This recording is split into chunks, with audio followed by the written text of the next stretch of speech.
Fala galera, tudo bem com vocês? Eu sou o João, sejam muito bem-vindos ao canal Desafios de Clio e no vídeo de hoje a gente vai falar um pouquinho sobre o ano de 1917 que vai marcar o começo do fim da Primeira Guerra Mundial. Vem com a gente!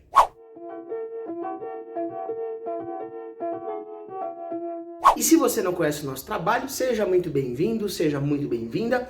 Eu já vou pedir para você deixar o seu like, se inscrever aqui embaixo, e eu vou pedir para você fazer isso agora, porque se você deixar para depois, você vai esquecer. E a gente está postando vídeos aí na saga da Primeira Guerra Mundial, e a gente vai voltar regularmente aí com 2 vídeos por semana falando de história. O ano de 1917 vai ser uma virada no embate da Primeira Guerra Mundial. Por quê?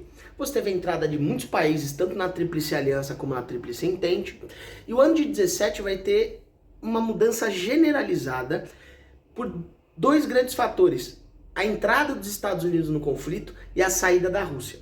Também vai ter o bônus aí que a gente vai falar um pouquinho da entrada do Brasil na Primeira Guerra Mundial, que vai também estar nesse mesmo ano, certo? Então, primeiro ponto, a gente vai ter que lembrar que a Rússia estava num processo revolucionário com a participação dos mencheviques, que acabaram levando, após uma série de protestos, a abdicação do czar. Inicia-se o movimento menchevique, que cria a Revolução Liberal lá na Rússia. Apesar dessa transformação lá em meados de março de 1917, essa situação não se altera porque o governo menchevique, o governo liberal russo, vai manter a Rússia na Primeira Guerra Mundial. Porque eles defendiam uma manutenção dos interesses, a conquista de territórios, o acesso ao mar Mediterrâneo pelo Estreito de Bósforos e Dardanelos. Então, nesse sentido, a Rússia ela acaba mantendo a sua pauta, o que vai gerar uma certa oposição interna na Rússia e deixa isso aí pendurado um pouquinho. Na sequência, a Alemanha vai iniciar essa campanha aí de isolamento com uso de submarinos para impedir a entrada de mantimentos, de armamentos, munições para o lado da Tríplice Entente. E nessa operação de submarinos, navios mercantes eram alvo fácil dos submarinos alemães. E os Estados Unidos era um desses países que abastecia tanto a Inglaterra quanto a França com armamentos, com alimentos, munições, para manter o conflito. E isso é uma coisa extremamente peculiar, porque os Estados Unidos vão se manter neutros até aquele momento do conflito. E mantendo altos investimentos, mandando armamentos, mandando alimentos, dando um apoio indireto para a Tríplice Entente. E nesse sentido, os navios americanos vão acabar sendo pegos no fogo cruzado. Você vai ter o afundamento de 2 navios principais que vão acabar com essa neutralidade dos Estados Unidos, que serão o afundamento do Lusitânia e do Vigilantia. São os 2 navios que são afundados ali no começo de abril de 1917. E a opinião pública vai virar em cima, os empresários vão pressionar, toda a opinião pública vai pressionar, e no dia 6 de abril, o Congresso aprova a declaração de guerra dos Estados Unidos às potências centrais, então no caso a Alemanha, a Áustria, o Império Turco-Otomano e a Bulgária. E nesse caso, vai acabar iniciando uma nova fase do conflito. Porém, as forças americanas só vão começar a chegar na Europa, porque tinha que treinar essa galera, tinha que fazer uma série de coisas para essa tropa sair desse lado do Atlântico, atravessar a Europa e ir para a Europa do outro lado do Atlântico.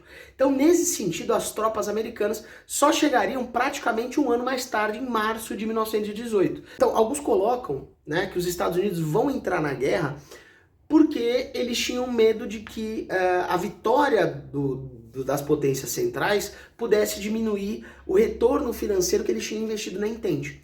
Outros colocam que essa ação de manter o comércio, mesmo com a operação submarina dos alemães, era uma proposta deliberada de deixar uma isca para ter um pretexto para iniciar o conflito.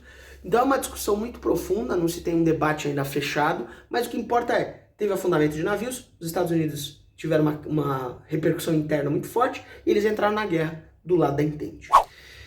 Nesse mesmo sentido, a gente vai cortar aí um pouquinho, vamos atravessar mais uns meses, vamos para outubro de 1917. Como é que vai estar o Brasil nessa situação? Com a Primeira Guerra Mundial, o Brasil vai ter 2 processos econômicos importantes. O primeiro, ele vai continuar exportando alimentos para a Europa, uma vez que eles estão em conflito. E ao mesmo tempo o Brasil vai parar de importar maquinário estrangeiro e produtos industrializados e vai iniciar o seu processo de industrialização. Mas o que é importante, o Brasil tinha se declarado neutro na Primeira Guerra Mundial. Não queremos saber do conflito, vocês são europeus, vocês que se entendam, não queremos saber de nada.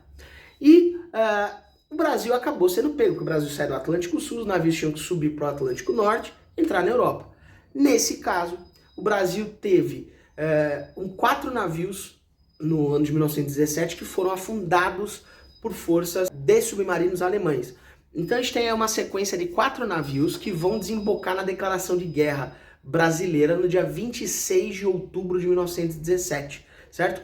No caso, a gente tem 4 navios que foram bombardeados ao longo do ano. Você vai ter o Paraná no dia 3 de abril, você vai ter o Tijuca no dia 20 de maio, você vai ter o Lapa no dia 22 e o Macau no dia 23 de outubro. Esses 4 navios foram bombardeados na costa na Europa, não foram bombardeados em águas brasileiras. Isso é importante. E a opinião pública vai começar a virar contra os bombardeios, se o Brasil não ia fazer nada, isso era uma provocação. Teve uma repercussão negativa na comunidade alemã brasileira, que é a maior comunidade alemã fora da Europa é no Brasil. E o Brasil declara guerra às potências centrais no dia 26 de outubro, com a assinatura do presidente Venceslau Braz. E o Brasil, qual que era a grande expectativa do Brasil? Entrar na guerra para exigir reivindicações no conflito. Lembrando que os Estados Unidos já tinham declarado guerra às potências centrais. Então a chance de ter uma pauta de indenização no pós-guerra era muito grande. Então o que o Brasil vai se comprometer a enviar? Vai enviar um corpo médico para auxiliar nos hospitais de campanha franceses, vai ter um pequeno grupo de aviadores do Exército e da Marinha que vão ser enviados para lutar pela aviação francesa, e você vai ter alguns navios que vão ser enviados para a Europa, mas que eles vão ter problemas aí com a gripe espanhola na costa africana, e eles vão atrasar um pouco para chegar lá no Mediterrâneo, e quando eles chegam no Mediterrâneo a guerra já tinha acabado. Então nesse sentido, a participação do Brasil na Primeira Guerra Mundial foi muito mais simbólica do que uma ação efetiva. E nesse ponto foi bem produtivo, porque depois, quando a guerra termina, o Brasil está do lado das potências vencedoras e vai ter a sua posição lá nos tratados de paz de 1919. E lembra que eu falei para você segurar a Rússia um pouquinho? No final daquele ano, meados de outubro, você teve a Revolução Bolchevique, que instalou os socialistas no regime de poder na Rússia, e a proposta deles era justamente tirar a Rússia da Primeira Guerra Mundial. Eles perceberam que a origem dos problemas da Rússia eram justamente todo o caos, todo o esforço de guerra, toda a potência que tinha sido levada pela guerra contra os russos. Então, fora a questão do debate que essa não era uma guerra, a verdadeira guerra, como diriam os bolcheviques. Essa seria uma guerra imperialista, então não fazia sentido você continuar uma luta dessas. Então, a Rússia vai iniciar as conversas para retirar a Rússia da guerra, e em março de 1918, essa retirada é completa com a assinatura do Tratado de Brest-Litovsk, né, onde a Rússia vai perder uma série de territórios no que seria parte hoje da Polônia e ali do leste europeu, que eram territórios do Império Russo, e ela vai ceder para a Alemanha e para a Bulgária, justamente porque ela estava sediando o conflito. E nesse sentido, agora, não teria mais, em meados de 1918, você não tinha mais 2 frentes para você lutar. A Rússia já não estava na guerra.